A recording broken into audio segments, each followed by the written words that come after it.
რაც მე და შენ ეთერში ვართ, ძალიან ბევრ წყალს ვიღებთ ეთერის განმავლობაში. შენს გიყვარს როგორც ჩანს და მე ძალიან მიყვარს. კი, მე პირადად დღეში 2 ლიტრს ვიღებ ხოლმე. ყოველ შემთხვევაში ყოველთვის ვაქცევ ყურადღებას, რომ არ გამომრჩეს ამ ძალიან მნიშვნელოვანი ჩვენი ორგანიზმისთვის საჭირო სითხის. აი ზუსტად მაგ თემაზე უნდა ვისაუბროთ, ვიდრე ჩვენ სტუმარს წარმოგიდგენთ, წყალი ეს საოცარი ნივთიერება ისეთივე სასიცოცხლოდ მნიშვნელოვანია თითოეული ჩვენგანისთვის, როგორც აერი, ის ჩვენი საკვების რაციონის ერთ-ერთი უმნიშვნელოვანესი ელემენტია. წყალი მონაწილეობს ჩვენი ორგანიზმის ნივთიერებათა ცვლაში, საჭმლის მონელობაში, რეგულაციაში, ბოდიშვიხტი, ორგანიზმის მოთხოვნა წყალზე სხვადასხვა გვარია, ის დამოკიდებულია რაციონზე, შრომით დატვირთვაზე, კლიმატზე, ჯანმრთელობაზე, რა ხდება მაშინ, როცა ჩვენ მთელი დღე წყალზე ვართ, ანუ როცა ადამიანი უარს ამობს საკვებს და მხოლოდ წყალს იღებს. ერთდღიანი შიმშილობა, იგივე ფასტინგი, ამ თემაზე ჩვენი სტუმარი ენდოკრინოლოგი მაია ხუბოა ისაუბრებს. მოგესალმებით, ქალბატონო მაია, ძალიან მნიშვნელოვანი თემა შევარჩიეთ და ალბათ ბევრისთვის ძალიან საინტერესო თბორეგულაცია. ვერ წავიკითხე, მაგრამ ახლა ხომ მაინც გამოვთქვი სწორად. დავიწყოთ ამ თემაზე საუბარი, რამდენად მნიშვნელოვანია თითოეული ადამიანისთვის წყალი, იმიტომ რომ ჩვენ ცხოვრობთ, ამის გარშე ცხოვრება ჩემთვის პირადად წარმოუდგენელი. შესახებ ძალიან ამომწურავი შესავალი გააკეთეთ, იმიტომ რომ ნამდვილად არის ერთ-ერთი მნიშვნელოვანი კომპონენტი ნორმალური ცხოველმყოფელობისთვის და როდესაც ადამიანებს ვეუბნებით რა არის აუცილებელი რომ მან მიიღოს დღის განმავლობაში, ეს არის ცილები, ცხიმები, ნახშირწყლები, მიკროელემენტები, ვიტამინები და წყალი. ანუ ამ 6 უმნიშვნელოვანესი კომპონენტის ერთ-ერთი შემადგენელი ნაწილია. ესე იგი ჩვენი სხეულის წონის 40-50%-ზე მეტი შეადგენს წყალს. შესაბამისად, ხო ადამიანს ბუნებრივი არ შეუძლია მის გარეშე ცხოვრება. მაგრამ საინტერესოა თუ არსებობს წყლის სწორად მიღების მეთოდები. მაგალითად, გაღვიძებისთანავე უნდა მივიღოთ თუ არა წყალი. ჭამამდე რამდენი ხნით ადრე არის მნიშვნელოვანი რომ დავლიოთ წყალი. ვარჯიშის შემთხვევაში რას ვაქცევთ ყურადღებას, ძილის წინ, მოკლედ ბევრი დეტალი არის და მოდით მივყვეთ ფეხდაფეხ მივყვეთ დეტალებს წყლის მიღების თაობაზე. რა თქმა უნდა, არსებობს თავისი წესები, იმიტომ რომ წყალი არის საოცრად კარგი ნივთიერება, ვისაუბრეთ ამაზე და თუ სწორად მივიღებთ, რა თქმა უნდა, ის იქნება უფრო მეტი სიკეთის მომტანი ორგანიზმში. როდესაც ვიღვიძებთ, ორგანიზმი არის გაუწყლოვნებული მთელი ღამის განმავლობაში, ორგანიზმის გამონაკლისების თუ არ ჩავთვლით, წყალს არ იღებს ადამიანი ღამის განმავლობაში. შესაბამისად, დიდი რაოდენობა წყალი დაკარგულია კანის, ნერწყვის, ჰამუსუნთქული ჰაერის საშუალებით. ამიტომ პირველი რაც უნდა გაკეთდეს, უნდა მივიღოთ 1 ჭიქა წყალი. რათა მოხდეს ჰიდრატაცია, ანუ სხეულის გაჯერება სითხით. აი, მაყურებელი ხედავს ეკრანზე გრაფიკას, სადაც მითითებულია წყლის დალევის სწორი დროები. საინტერესოა თქვენ ეთანხმებით თუ არა ამ ჩამონათვალს? აი მაგალითად რომ გაღვიძებისთანავე 1 ჭიქა ასტიმულირებს ორგანოებს და ახდენს ორგანიზმის გაწმენდას. რა თქმა უნდა, მთელი ღამის განმავლობაში დაგრეული მავნე ნივთიერებები, გამორშალი ლორწოვანი, ბევრი ფაქტორია გასათვალისწინებელი, ხდება ამის ჩარიცხვა და ლორწოვანის უჯრედების შევსება წყლით. შემდეგი საფეხური ეს არის ჭამამდე 30 წუთით ადრე მნიშვნელოვანია რომ მივიღოთ წყალი, ის ამზადებს კუჭს საჭმლისთვის და აუმჯობესებს მონელებას. აბსოლუტურად მართალია. ერთადერთი ჩვენი დღევანდელი გრაფიკებიდან და ცხოვრების ტემპიდან გამომდინარე, შეიძლება ეს ინტერვალი შემოკლდეს და იყოს 15 წუთი, 15-20 წუთით ადრე მოვამზადოთ კუჭნაწლავი საკვების მიღებისთვის. თუმცა ამ პროცესებს კარგად უკმაყოფილდება 30 წუთით არის წუთით ადრე არის იდეალური, მაგრამ 15 წუთით ადრეც თუ მივიღებთ ჭიქა წყალს, იქნება ძალიან კარგი იმდენად დაგარებულია, რომ 15 წუთით თუ დამაკმაყოფილებელია ძალიან კარგი. აქვე დავამატებდი ჭამის შემდეგ. ჭამის პროცესები საერთოდ არის, აი ჭამის პროცესში არ არის სასურველი წყლის მიღება. იმიტომ რომ ჭამის პროცესში კუჭმის წვენმა უნდა მოახდინოს თავისი ეფექტები, ესე ძალიან სრულფასოვნად და როდესაც წყალი გვაქვს მიღებული დიდი რაოდენობით, გაზავება ხდება წყლით კუჭის წვენის და შესაბამისად კუჭის მონელების პროცესები არის შეფერხებული ხოლმე. არასწორ დროებზე აუცილებლად დაგეკითხებით, მანამ და მესამე ეტაპზე მინდა რომ ვკითხოთ ვარჯიშამდე და ვარჯიშის შემდეგ რამდენად მნიშვნელოვანია, იმიტომ რომ ვიცით რომ წყალი არეგულირებს ჰიდრატაციას და თავიდან იცილებს კუჭების სრულ ვარჯიშის დროსაც არის გარკვეული ფიზიკური აქტივობები, რომლის დროსაც აუცილებელია წყლის მიღება. იმიტომ რომ არ მოხდეს ორგანიზმიდან გაუწყლობნება, მაგრამ არის რაღაც გარკვეული ვარჯიშები, რომლის დროსაც იმის გამო რომ გული დატვირთულია, მაგალითად სირბილის დროს ურჩევენ სპორტსმენებს რომ არ დალიოს წყალი, უბრალოდ აი გამოივლოს პირში და გადააფურთხოს, იმიტომ რომ წყლის მიღებით მასა სისხლის იზრდება, მოცულობა, რაოდენობა და გულს დატვირთვა.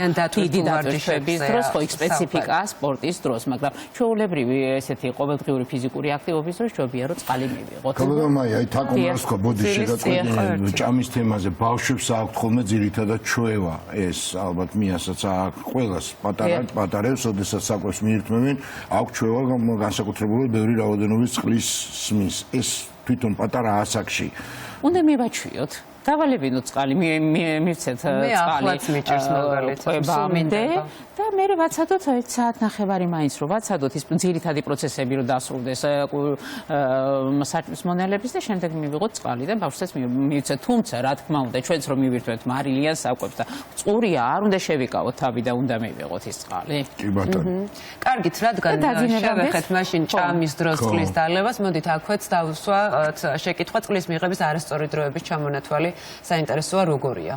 აი არასწორი ჩამონათვალია ზუსტად კვების პროცესში წყლის მიღება. კი ბატონო, აი ერთბაშად ბევრი წყლის მიღება. რამდენად ჯანსაღი? არ არის ჯანსაღი, ერთ ჭიქაზე მეტი არ უნდა იყოს, იმიტომ რომ როდესაც დიდი რაოდენობით სითხეს ვიღებთ, ჩვენი კუჭი იწელება, დიდი დატვირთვა ამაზე და შეიძლება ტკივილი დისკომფორტის შებერვა გამოვიწვიოთ. ამიტომ სასურველია რომ ეს ულუფა წყლის იყოს ზომიერი და საშუალოზე ცივი ან ცხელი წყლის მიღება საინტერესოა. ცივი წყალი ზოგჯერ ესეთი რეკომენდაციებია ხოლმე ინტენსივში მიიღეთ ცივი წყალი, იმიტომ რომ ცივი წყალი სანამ გათბება ორგანიზმი ხარჯავს ზედმეტ კალორიებს და გახდომაში გვეხმარება. არა, ეს არის სტრესი ორგანიზმისთვის, ცივი წყალი კუჭი ღიზიანდება და ასევე შეიძლება გამოვიწვიოთ დისკომფორტი. ცხელის შემთხვევაში რა ხდება? ცხელის შემთხვევაშიც იგივე ხდება. ცხელი არ არის კომფორტული ორგანიზმისთვის, ხდება ორგანიზმის გადახურება, იქ ოფლიანობა შეიძლება წამოვიდეს, გულისცემა აგვიჩქარდეს. ამიტომ სასურველია რომ წყალი იყოს ოთახის ტემპერატურის ოდნავ თბილი ან ოდნავ გრილი სეზონიდან გამომდინარე. მაგრამ ბოლო დროს ძალიან ტრენდულია ცხელი წყლის დალევა. არ არის კომფორტული ორგანიზმისთვის. არ არის კომფორტული. თბილი წყალი კი ბატონო, მაგრამ ცხელი წყალი თავის რისკებს შეიცავს ჯანმრთელობისთვის. ხამი. ისევე როგორც გვეუბნებიან, ცხელი ჩაი არ არის კარგი პირის ლორწოვანისთვის, ცხელი ყავა ჯობია რომ ცოტა შეგრილებული იყოს. კი ბატონო, ძალიან ხშირად ხდება ისე რომ ცხოვრებაში ალბათ არ არსებობს ადამიანი, ვისაც ღამე წყალი არ წყურდება, ხო, ბუნებრივია და იქაც ალბათ თავისთავად ცხადია ერთ-ერთი უმნიშვნელოვანესი არის რაოდენობა, რამდენს ვსვათ. მე ბევრჯერ მქონია მაგალითად ასეთი მომენტი, რომ ღამე გამიღვიძია უბრალოდ წყურვილისგან. იცით რა, ღამე არ უნდა გწყუროდეს თუ რამე პრობლემა არ არის. პრობლემაში მარტო ჯანმრთელობის პრობლემას არ გულისხმობ. სწორად მიღებული საკვებით, მარილიანი მივიღე, გვიან მივიღე, შეიძლება ცომეული მივიღე, ცომი ითხოვს მეტ წყალს, ცხიმი ითხოვს მეტ წყალს ორგანიზმში. შესაბამისად, ეს არის დამოკიდებული კვებაზე. ეხლა სწორი მიდგომაა ის, რომ ძილის წინ რაღაც რაოდენობა წყალი მივცეთ ორგანიზმს, იმიტომ რომ წინ არის მთელი ღამე და გამოშრობა ხდება ორგანიზმის და ამიტომ ჯობია რომ გარკვეული რაოდენობა წყლით შევავსოთ. ეს არის 200 მილილიტრი დაახლოებით 1 ჭიქა. მაგრამ გასათვალისწინებელია სხვადასხვა პათოლოგიები, გულსისხლძარღვთა დაავადებები, თირკმლის დაავადებები, იგივე კუჭნაწლავის სხვადასხვა დაავადებები, როდესაც ცოტა შეზღუდული რაოდენობით უნდა იყოს ღამის წყლის მიღება, ღამის საათებში. მაგრამ ქალწმენია, არა, ღამე არ უნდა გვინდებოდეს წყალი, ერთადერთი თუ გავიღვიძე, რა თქმა უნდა, მაგ დროს შეიძლება რამდენიმე ლუპი წყალი მივიღოთ, მაგრამ თუ გვაღვიძებს წყურვილი, რაღაც პრობლემაა და სანახავია რა პრობლემაა. ყურადღება უნდა მივაქციოთ ამ ნაწილს. კი ბატონო, და რადგან შევეხეთ აი ძილის წინ თქვათ რამდენი წყალი უნდა დავლიოთ, კითხვა ჩნდება დღის განმავლობაში რამდენი ლიტრი წყალი არის თქვათ ნებადართული, სასურველი და კარგი ჩვენი ჯანმრთელობისთვის. აქაც არსებობს გარკვეული მითები და რეალობები იმასთან დაკავშირებით, რომ მაგალითად დღეში 8 ჭიქის მიღება არის ძალიან მნიშვნელოვანი.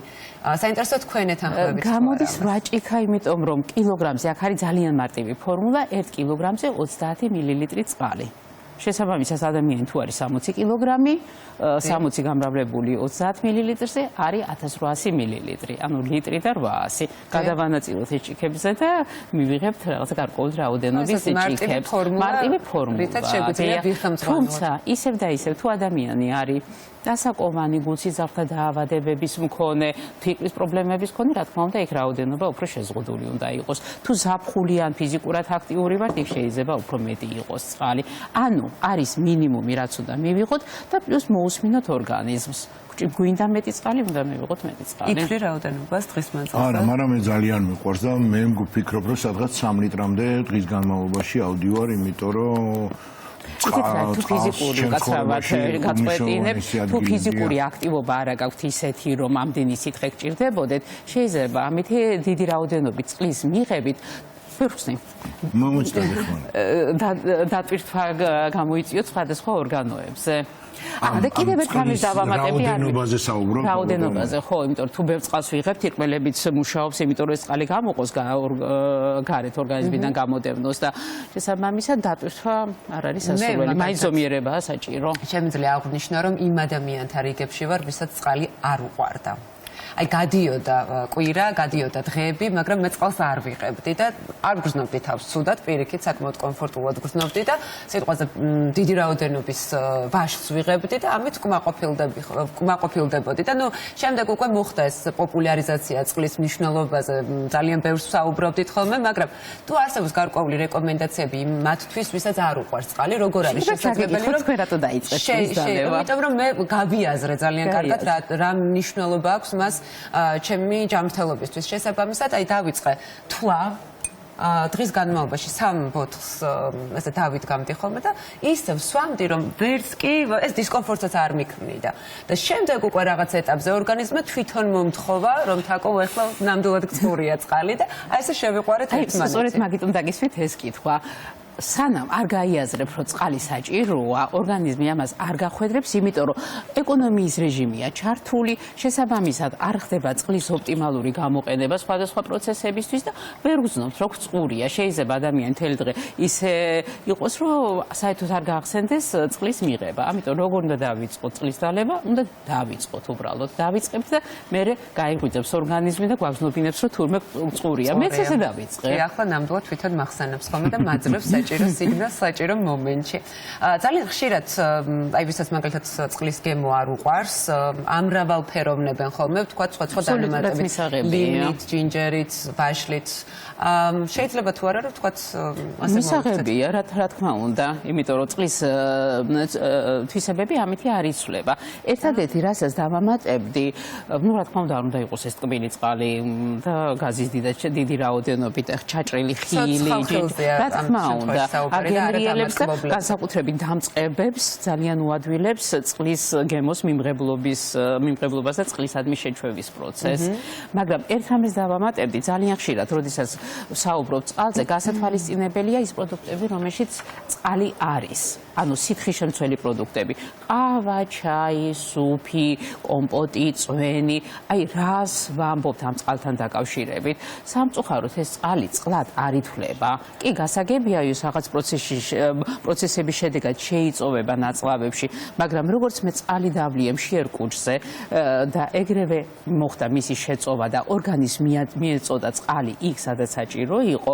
როდესაც მე ვსვამ კომპოტს, კომპოტი გადის უკვე საკვებში და გადის სხვა გადამუშავების პროცესებს, ანუ მისი გადამუშავება ხდება უფრო ნელა და უფრო ნელა ხდება იქიდან წყლის გამოყოფა და ანუ წყალი ვერ ასრულებს თავის ფუნქციას ისე, როგორც ასრულებს აი სუფთა წყლის სახით მიღებული. მივიღოთ სუფთა წყალი, მე პირადად სუფთა წყალი მიყვარს და დღეს უკვე მიყვარს წყალი ძალიან. მე ძალიან მიყვარს წყალი. კითხოთ ერთდღიან ფასტინგზე.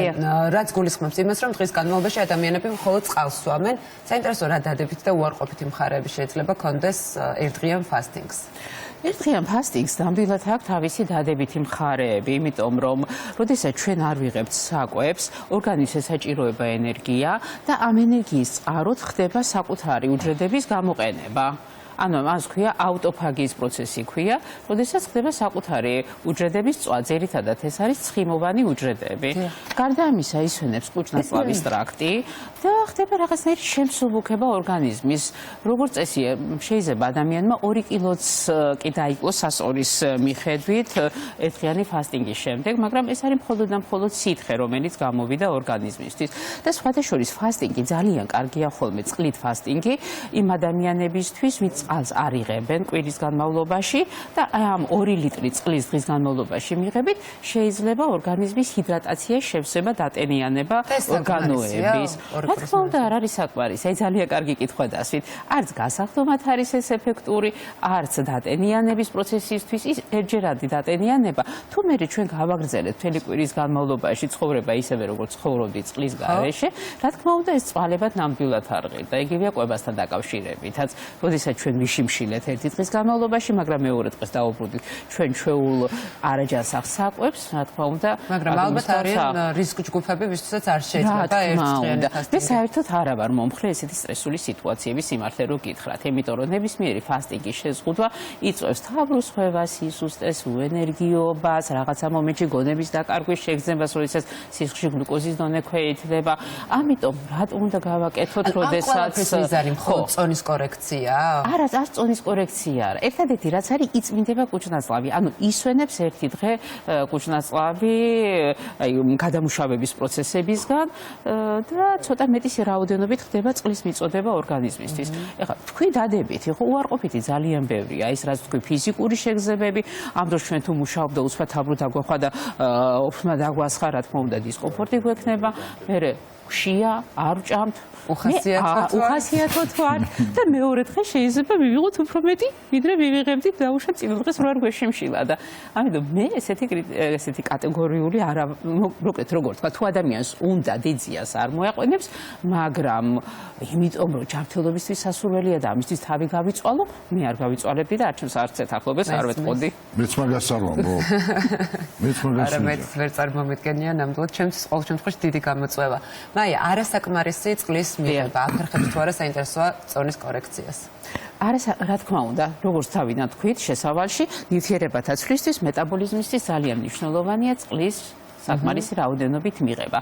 როდესაც წყალს არ ვიღებთ საკმარისად, მეტაბოლიზმის პროცესები შენელებულია, იმიტომ რომ ცხიმის წვლისთვის საჭიროა წყლის გარკვეული რაოდენობა ორგანიზმში. ანუ ფაქტიურად რა ხდება? ცხიმი რომ დაიწვას, მას უნდა იყოს გლუკოზა ჟანგბადის საკმარისი რაოდენობით. შესაბამისად, მე თუ წყალი არ მივიღე საკმარისად, სისხლი არის შესქელებული, ეს ჟანგბადი საკმარისად არ მიეწოდება ორგანოებს, შესაბამისად ხდება ცხიმის წვის პროცესების შენელებაც. და აქვე მინდა დავამატოთ თქვენი პირველი სტუმარი, რომელიც იყო ძალიან საინტერესოდ საუბრობდა ტვინის კვებაზე, მხატვრული ლიტერატურის და პროფესიული ლიტერატურის თვალსაზრისით, რომ 30 წუთი უნდა იკითხო დღეში, აი ესევე ტვინისთვის ძალიან მნიშვნელოვანია წყლის მიღება. გაუწყლოვნებული ტვინი ვერ აღიქვამს იმ ინფორმაციას, რომელსაც ჩვენ ვიღებთ კითხვით, მოსმენით, ყველა ორგანიზმის საჭიროა და განსაკუთრებით ტვინისთვის. ანუ შემოქმედებითობაზეც პასუხისმგებელი არის წყალი. კი და მე მაყურებელს ძალიან პატარა რეკომენდაციას მივცემ, თუ დღის განმავლობაში კონკრეტული რაოდენობის წყალი გინდათ რომ მიიღოთ, ამ შემთხვევაში არ დალიოთ ჭიქით. გაცილებით უფრო დიდ სტიმულს გვაძლევს ბოთლი, როდესაც ხვდებით რა რაოდენობის წყალი მივიღეთ დღის განმავლობაში და მე რომ ვიცი რომ დღის მანძილზე მივიღებ თქვა 4 ბოთლი წყალი და ჯამში 2 ლიტრი, ნუ ბოლოს კმაყოფილი გამწყებებისთვის განსაკუთრებით მნიშვნელოვანი რეკომენდაცია. კარგი, დაგემშვიდობებით.